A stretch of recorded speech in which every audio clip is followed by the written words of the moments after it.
ನಿಜಕ್ಕೂ ಆ, ಒಳ್ಳೆ ಕೆಲಸ ಮಾಡ್ತಾ ಇದ್ದಾರೆ ಕೆ ಜಿ ಎಫ್ ಬಾಬು ಅವರು. Really great. ಯಾರು ಮಾಡದೇ ಇರುವಂತಹ ಕೆಲಸವನ್ನ ಕೆ ಜಿ ಎಫ್ ಬಾಬು ಅವರು ಮಾಡ್ತಾ ಇದ್ದಾರೆ. ಯಾರು ಮಾಡಿದಾರೆ? ಯಾವ್ದಾದ್ರು ಎಮ್ ಎಲ್ ಎಗಳು ಮಾಡಿದಾರಾ?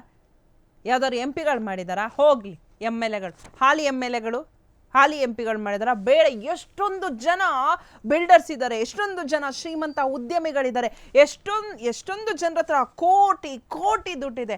ಆದರೆ ಅವ್ರು ಯಾರು ಬಡವರಿಗೆ ಸಹಾಯ ಮಾಡಿಲ್ಲ. ಆದರೆ ಕೆ ಜಿ ಎಫ್ ಬಾಬು ನೋಡ್ರಿ, ನನಗೆ ಬೇಡ ರೀ, ಅರ್ಧ ಆಸ್ತಿನೇ ನಂಗೆ ಬೇಡ, ನಾನು ಬಡವರಿಗೆ ಸಹಾಯವನ್ನ ಮಾಡ್ತೀನಿ. ಒಂದಲ್ಲ ಎರಡಲ್ಲ 10,000 ಮನೆ. ಈಗ ಯಾರೋ ಮನೆ ಕಟ್ತಿದ್ದಾರೆ, ನಮ್ಮ ಹತ್ರ ಸಾಲ ಕೇಳಿದ್ರೆ ಕೊಡೋಕ್ಕಾಗಲ್ಲ. ಅಂಥದ್ರಲ್ಲಿ ಇಂಥ ಕಾಲದಲ್ಲಿ 10,000 ಮನೆ ಕಟ್ಕೊಡ್ತೇನೆ. ಅದು ಒಂದು ಮನೆಗೆ ಎಷ್ಟು? 4 ಲಕ್ಷದಂಗೆ ಇಟ್ಕೊಂಡಿದ್ದಾರೆ, ಕ್ಯಾಲ್ಕುಲೇಷನ್ ಹಾಕಿದ್ದಾರೆ. 10,000 ಮನೆ ಅಂತ ಹೇಳಿದ್ರೆ ಹೇಗೆ ಅಂತ. ಇಂತಹ ಇವರು ನಿಜವಾಗ್ಲೂ ಬಡವರ ಪಾಲಿಗೆ ದೇವರಾಗಿದ್ದಾರೆ. ರಿಯಲಿ ಗ್ರೇಟ್ ಅಂತ ಹೇಳ್ಬೋದು ಕೆ ಜಿ ಎಫ್ ಬಾಬು ಅವರೇ. ಇದೇ ಥರ ಒಳ್ಳೆ ಕೆಲಸವನ್ನು ನಿರಂತರವಾಗಿ ಮಾಡ್ತೀರಿ ಅಂತ ನಾವು ಸಹ ನಿಮಗೆ ಹೇಳ್ತೀವಿ. ಸೊ ಹಾಗೇನೆ ಯಾರ್ಯಾರು ಕಮೆಂಟ್ ಮಾಡ್ತಿದ್ರು ಅವರೆಲ್ಲರೂ ಕೂಡ ಕೆ ಜಿ ಎಫ್ ಬಾಬು ಅವರಿಗೆ ಸಹಕರಿಸಿ, ಸುಮ್ಮನೆ ಕಮೆಂಟ್ಗಳನ್ನ ಮಾಡಬೇಡಿ.